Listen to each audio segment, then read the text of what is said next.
Hello there! Welcome back to my kitchen. It's me, Matt Weinstein, aka Glass of Weinstein. It is chilly outside, so I'm making my take on a broccoli cheddar soup with a twist. We're using kale, we're using bacon. So let's grab a glass of Weinstein and let's get cooking. I think that's usable. To start the base of this soup, I've got about 4 pieces of bacon finely chopped. I'm gonna add this right into my Dutch oven. The heat's not on yet. I'm going to turn it up to about a medium and let it all come to temperature together.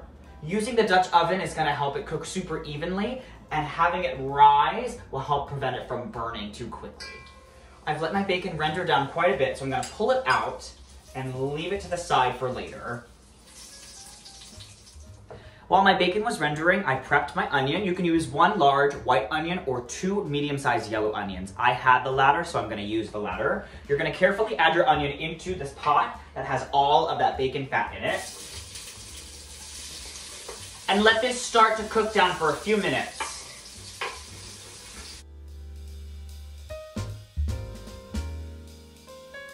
My onions have been cooking down for a few minutes, so I'm gonna add my garlic. Got about 4 garlic cloves here that I've finely chopped. If you know me, you know that my love for food and working in the kitchen came from learning how to chop garlic with my mom. So I'm a stickler for always chopping it by hand. No cheating allowed. Got my garlic in here. It's gonna get aromatic as soon as it hits the heat. Right.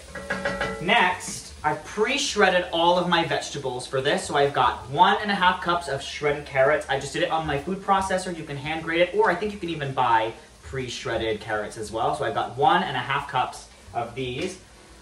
What's gonna be a really important tool in this recipe is making sure that you're really cooking down all of your vegetables. Broccoli, carrots, and kale all have a lot of residual water in them, so it's really important to make sure you cook it all down, get it to evaporate as much of that liquid as possible so that the consistency of our soup is actually really nicely balanced and really creamy at the final product. So I'm gonna work on cooking down these carrots a bit, maybe about 3 to 4 minutes or so, and then we'll go on to our next vegetable, which is gonna be the star, our broccoli. My carrots have been going for a few minutes, so it's time to add our broccoli. I have shredded about 4 cups of broccoli. It looks like this. This is the consistency that I like. It's almost like how you can buy riced broccoli or riced cauliflower at the store. It's that kind of texture. It's really, really finely chopped. The reason I do it this way is so that I don't have to puree everything at the end. All of the bites are very, very tiny of those vegetables. So I have 4 cups of our broccoli. I'm gonna add into here, get everything in there. And again, like I said earlier, we're really wanting to cook out all the excess liquid. So I'm gonna let this all cook together with the carrots before I move on to my next step. Might actually add a little sprinkling of salt. We all know this, I think by now. Salt helps to naturally pull out excess water, so maybe that's gonna help this along a little bit. So I'm gonna let these all cook down for a few more minutes, maybe 3 to 4, but check in with me. All right, our broccoli is nicely cooked down. Time to add our kale. I've got about 2 cups of shredded kale. Again, I did this in my food processor. It is really, really finely minced in there. I'm gonna add that in. The reason I'm doing kale is I kept seeing recipes for broccoli cheddar soup, and I thought, what's a way that I can put my own spin on it? And also, obviously, to make it gluten-free. So I thought, kale is personally, I love kale. It's super rich in vitamins, it's super healthy for you.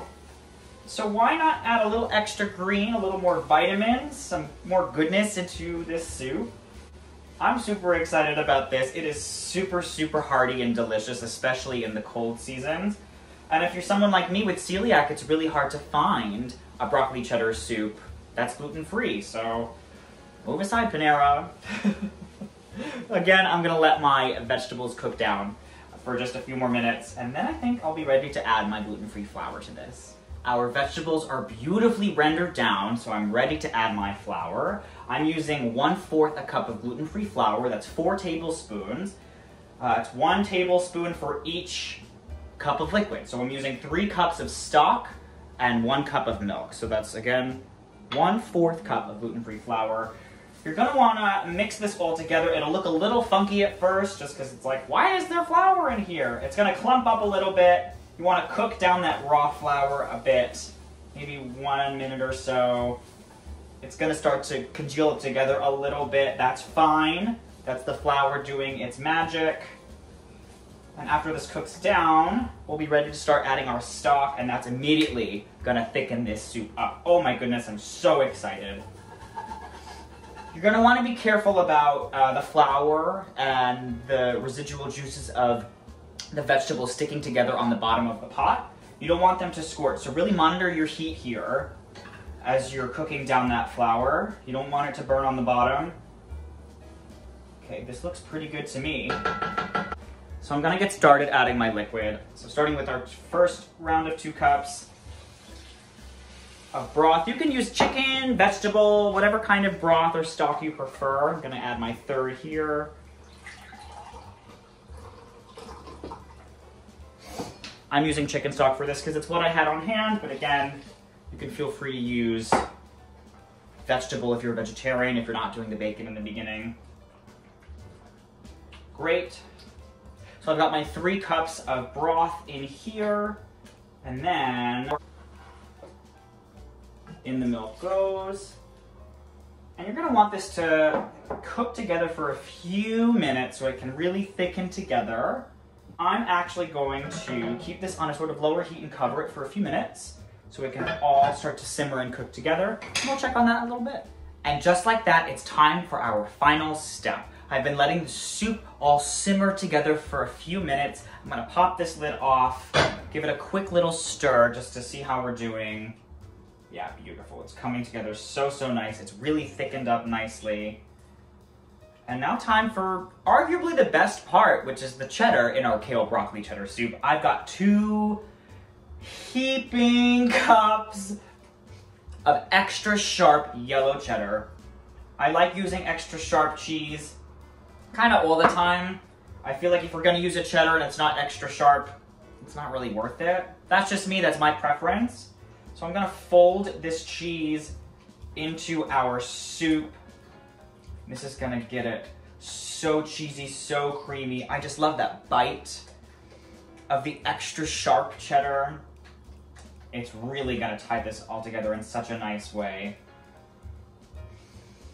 Oh my God, it smells so good. It smells like when you walk into Panera. That's what it smells like, just without the fresh bread. Beautiful. Oh my gosh. I know most people don't think that green things are pretty, but this is beautiful. I'm actually gonna let this reduce for another minute or 2. We'll check on it in just a second. Our soup is ready to go. One of the things I love about this soup is how quickly it comes together. The only reason it takes me so long is because I have to be articulate and film. But making this at home, following the recipe, should be super easy and simple. It's so fast. It is such a crowd pleaser. That I can tell you. Let's get a nice big bowl. And if you remember from the beginning, still got our little bacon pieces on top.